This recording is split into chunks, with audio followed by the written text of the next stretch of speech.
అట్లా అడగకూడదు. మా పాప అటువంటి మీ పాప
ఈ బూది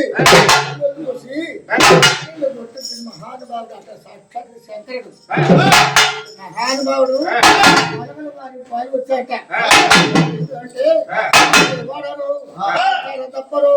కలిగితే బొక్కరు పాఠశాల తప్పరు కలిగితే బొక్క లేదు నాడి వీపులో పోటు లేదు గంగాలు కానీ మలకల వారికి వచ్చాక అటువంటి మహానుభావునికి బాగా కనిపించి